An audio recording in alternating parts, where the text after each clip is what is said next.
By now, you should be looking at your grade 11 checklist in CIS. If you need help finding these activities, please watch the CIS introduction video in Canvas. To begin, click on the blue underlined step number 1. A new dialog box will appear where you will click the blue pencil edit icon. Update or enter in your personal information. This information will be used later on in a resume activity. When you have finished entering in your information, click Save and exit out of the dialog box. The final step to complete is to check off the self-review box. Once you have checked off the self-review box, you are ready to move on to step number 2.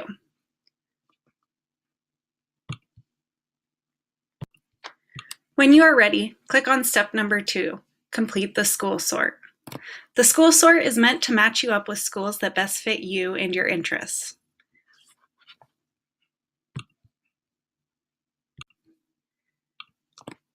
To begin, select undergraduate schools. From there, you will decide which degree you are planning on pursuing.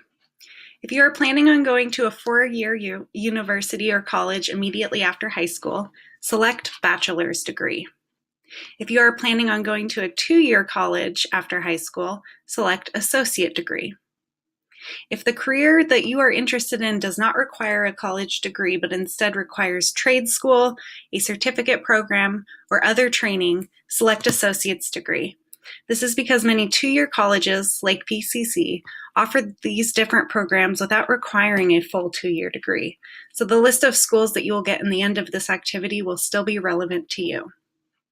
When you are ready, select the degree and click Continue. Answer the rest of the questions according to your school preferences and navigating to the next question by using the blue Continue button throughout.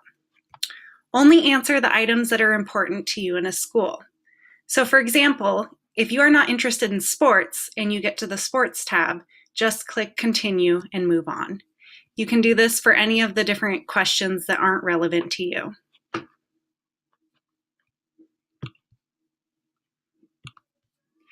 When you have completed this activity, you should see a list of schools that match your interests based on how you answered the questions.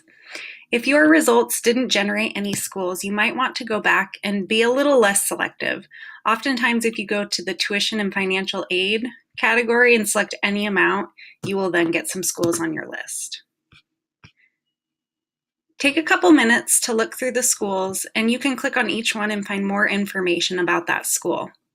There's information about the typical student body, information about the cost, financial aid, admissions requirements, and much, much more. So go ahead and take a look at your school list.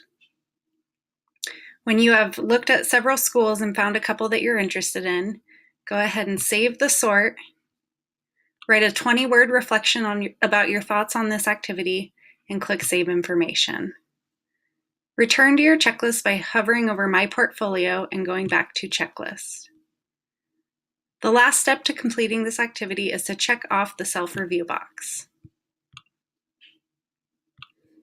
Now let's move on to step number 3.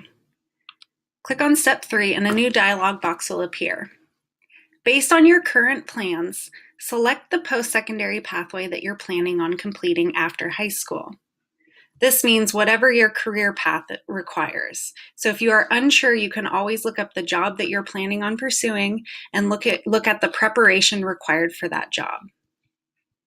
Select whatever pathway it requires and save reflections. Now exit the dialog box and return to your checklist.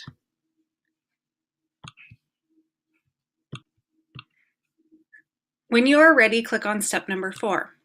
This activity is all about creating a resume. Once you have selected this step, click on one of the green categories on the left-hand side here. For example, education and training. You can go ahead and update the specific information by clicking the blue button to the right. Enter in your information and save it. Fill in information for all of the green categories on the left that you have experience in. Save your information as you go and close the window when you are finished. You must save 3 entries in order for this activity to be complete. When you have completed step number 4, move on to step 5. In the dialog box that appears, you will write an academic goal that you have for this current school year. Your goal can be specific to one class, or it can be a more general academic goal that you have for the entire year. You must write at least 20 words for this activity to be complete. And if you have any previous goals saved in there, please do not delete them. Save your previous goals and enter in your new academic goal below it. When you have finished, click Save Information and exit the dialog box. The final step is your CURLY plan. A CURLY is a career-related learning experience. This is any activity where you are learning or exploring more about a career. Examples include field trips, career days, mock interviews, guest speakers, college visits, job shadows, and volunteering. All ALOA students must complete one CURLY per year and write a reflection paragraph about the CURLY here in CIS. You are to write no more than 400 words. You might answer questions such as, what was your CURLY? How did this experience impact your future career plans? What did you learn from this experience? Is there anything that surprised you? And are you interested in this job? Why or why not? If you have not completed a CURLY yet and you are a junior, Living American History Day counts as a CURLY. You are always welcome to log back into CIS and log this CURLY later on. Once you have finished, you will save and exit your checklist. And that should conclude your grade 11 activities.